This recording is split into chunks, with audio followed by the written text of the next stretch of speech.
मेरा नाम राखी है। आज मैं आपको अपनी कहानी सुनाने वाली हूँ। मेरे पति राजेश ने अपनी ज़िंदगी में बहुत मेहनत की। वो ज़्यादा पढ़े लिखे नहीं थे, इसलिए हमेशा से मेहनत और मज़दूरी का काम ही उन्हें मिला और घर चलाने के लिए उन्होंने यही किया। हमारे 2 बच्चे हैं, बेटा 10 साल का है और मेरी बड़ी बेटी 16 साल की है। अभी तक मेरे पति ने जैसे-तैसे अपना घर चलाया। इस उम्र में भी आज भी हम वही हैं। अगर काम नहीं करेंगे तो खाने को नहीं मिलेगा, घर नहीं चल पाएगा, बेटा और बेटी की पढ़ाई पूरी नहीं हो सकेगी। मेरे पति की अब ऐसी स्थिति नहीं थी कि वो मेहनत और मजदूरी कर सके। उनसे अब यह काम नहीं होता था। अब हम क्या करेंगे? कैसे अपनी ज़िंदगी को आगे बढ़ाएं? कैसे कमाएं? मुझे और मेरे पति को यही चिंता खाए रहती थी। नौकरी नहीं है तो अब क्या करें? फिर मुझे एक दिन बैठे यह ख्याल आया कि क्यों ना हम एक छोटा सा ढाबा खोल लें। शहर के बाहर जहाँ से वाहन और गाड़ियाँ आती जाती हैं, वहाँ टीन का छोटा सा छपरा बनाकर चाय और खाने का एक छोटा ढाबा खोल सकते हैं। मैंने अपने पति से यह कहा। उन्होंने कहा कि दुकान खोलने के लिए पैसे। मैंने कहा टीन का छपरा लगाना है बस, उसके लिए पैसे लगेंगे, बाकी सारा खाना बनाने का सामान हम घर से ले जा सकते हैं। थोड़े पैसे मैंने अपने परिचित से मांगे ताकि हम अपना छोटा सा ढाबा शुरू कर सकें। उनके मन में अभी भी संकोच था, वो बार बार मना कर रहे थे, लेकिन मैंने कहा हम एक बार कोशिश करते हैं और ज़्यादा कुछ नहीं लगेगा। कुछ दिनों तक मनाने के बाद वो मान गए और हमने एक छोटा सा ढाबा शुरू कर दिया। पहले दिन मैं और मेरे पति वहाँ अपने ढाबे पर बैठे थे, लेकिन कुछ खास लोग नहीं आए।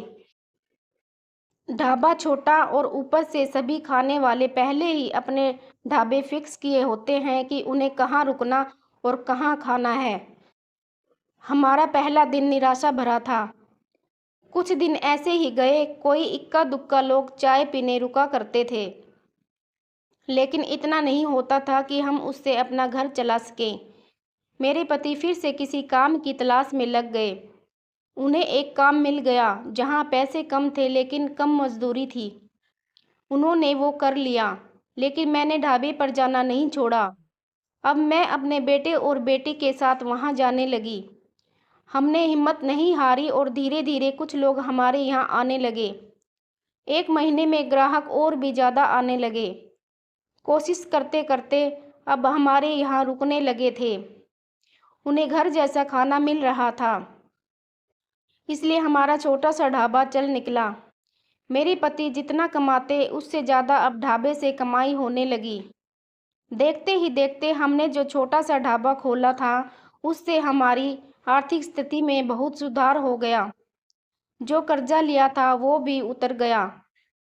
हमें एक नई उम्मीद मिल गई थी। सब कुछ अच्छा चल रहा था। ढाबे को खोले 6 महीने हो गए थे। हमारे चेहरों पर भी रंगत आ गई थी। लेकिन फिर ऐसा कुछ हुआ जिसके बारे में मैंने सोचा भी नहीं था।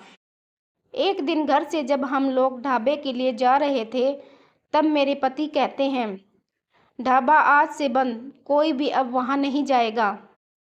यह कहते वक्त वो बड़े ही गुस्से में थे। ऐसा गुस्सा मैंने उनके चेहरे पर आज तक नहीं देखा था। मैंने बोला, क्या हुआ? क्या बोल रहे हो? इतना अच्छा हमारा ढाबा चल रहा है, आपको क्या हो गया आज? वो बोले, मैंने कहा ना कोई भी अब वहाँ नहीं जाएगा, ना तू ना तेरी बेटी। मैंने बोला, आप शांत हो जाइए, आपकी तबीयत ठीक नहीं है, आप आराम करें, हम लोग इस बारे में शाम को बात करते हैं। वो और ज़्यादा गुस्सा हो गए, कहा कि कोई बात नहीं होगी, मैं जितना कमाता हूँ उतने से घर चल जाएगा, तू अब वहाँ नहीं जाएगी। मेरे पति का ऐसा रूप मैंने पहले नहीं देखा था। उस दिन मैं ढाबे पर नहीं गई, लेकिन जब वो शाम को आए तो उनका मुंह उतरा हुआ था। मैंने सही समय देखकर उनसे बात की, पूछा, क्या हुआ आपको? ऐसा क्यों बोल रहे हैं? वो बोले कि मेरा मुंह मत खुलवा, मैं सब जानता हूँ कि तू क्या कर रही है। मैं तेरे साथ इतने दिनों तक वहाँ रहा, तब वहाँ कोई नहीं आता था और मेरे जाते ही ढाबा चलने लगा। आखिर ऐसा भी क्या हो गया? मेरे तो होश ही उड़ गए। वो क्या बोलना चाहते थे, मैं समझ गई। ऐसी बात वो भी शादी के इतने दिनों बाद उनके मुंह से सुनकर मुझे यकीन ही नहीं हो रहा था कि यह मेरे पति हैं। मैं एकदम खामोश हो गई। रात को मेरे आंसू नहीं रुक रहे थे। मेरे मुंह पर अब ढाबे का नाम भी नहीं आया। इस तरह की बातें सुनने के बाद मेरा अब कुछ करने का मन ही नहीं किया। उस दिन से खामोश हो गई। अब कुछ करने को कहने को बचा भी नहीं था। मैंने सोचा था कि उनको कोई सफाई नहीं दूंगी, वो अपना काम करते रहे, लेकिन उनकी कमाई कम थी, उससे अच्छे से गुजारा नहीं हो पाता था। कुछ ही दिनों में जो पैसा जमा किया था वो खत्म हो गया। करीब 3 महीने बाद ही उनकी तबीयत खराब होगी और वो बिस्तर पर आ गए। काम नहीं कर पा रहे थे। मैं जैसे तैसे उन्हें संभाल रही थी। घर में जब पैसा खत्म होने लगा तो कर्जा लेने की नौबत फिर से आ गई। मैं चाहती थी कि कहीं किसी के घर जाकर खाना बनाने या बर्तन धोने का काम करने लगूं, लेकिन उनकी तबीयत खराब थी और मैं नहीं चाहती थी कि मेरी किसी भी बात के कारण वो फिर से उसी तरह की बातें करें। एक दिन वो बिस्तर पर थे, मैं उनके लिए खाना बना रही थी। तब उन्होंने मुझे बुलाया। बोले, मैं जानता हूँ उस दिन की बात तुम्हें बहुत परेशान कर रही है, लेकिन और तुम्हें लग भी रहा होगा कि मैं तुम्हें यह कैसे बोल सकता हूँ, लेकिन वो शब्द और बातें मेरी नहीं थी। मेरे कानों में ऐसी बात आई थी। अपनी रिश्तेदारी में ऐसी बात हो रही थी कि मैंने अपनी बीवी और बेटी को अकेले वहाँ छोड़ दिया है। उन्हें देखकर लोग रुकते हैं जिससे कमाई हो रही है। इस तरह की बातें मैं बर्दाश्त नहीं कर सकता। 2 रोटी कम खा लेंगे, लेकिन यह सब नहीं सुनना था। समाज और यहाँ के लोग, खासकर आपके परिचित और रिश्तेदार, आपको आगे बढ़ता देख बहुत कुछ कहने लगते हैं, लेकिन लोग इस हद तक गिरे हैं मुझे इसका पता नहीं था। और मेरे पति भी उनकी बातों में आ गए। उस समय मैं भी होती उनकी जगह तो शायद यही करती। मुझे भी उतना ही बुरा लगता, वही फैसला लेती जो उन्होंने लिया। मैंने उन्हें कहा कि कहाँ है वो शुभचिंतक जो अब आपकी मदद करने नहीं आएंगे क्या? जाइए, आप उनसे पूछ लीजिए। हमारे घर में खाने को नहीं है। आपकी तबीयत खराब है। आप बताएं कौन आया अब हमारी मदद करने?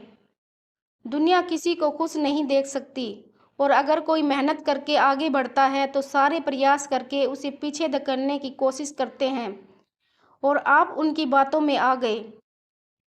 वो लोग सफल हो गए, सबको बात बनाना है। अब अगर हम भूख से मर जाएंगे तो भी उन्हें बात मिल ही जाएगी। वो लोग कुछ समय तक बोलते, अगर हमें कोई फर्क नहीं पड़ता तो वो थक कर हार मान लेते। वो पीठ पीछे ही इस तरह की बकवास कर सकते हैं, सामने आने की तो उनमें हिम्मत भी नहीं है। उस दिन मेरे पति की आंखें खुल गई। उन्होंने कहा कि तुम सच बोल रही हो। मैं ही पागल था, लोगों को सफाई देने और उनके आगे अच्छा बनने में अपना नुकसान करा लिया। जब हम गलत नहीं हैं तो हमें सफाई क्यों देना, क्यों डरना? मुझे माफ़ कर दो, हमें नहीं, उन्हें बदलनी होगी अपनी सोच।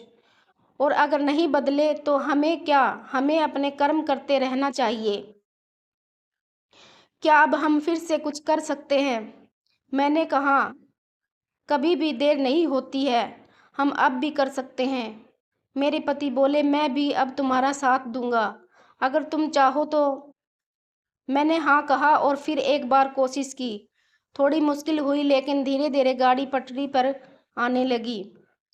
दोस्तों, आपको हमारी यह कहानी कैसी लगी, हमें कमेंट कर ज़रूर बताएं। इसी तरह की अच्छी कहानियाँ आप हमारे चैनल पे पढ़ सकते हैं। कहानी अच्छी लगी हो तो वीडियो को लाइक और चैनल को सब्सक्राइब करें। धन्यवाद।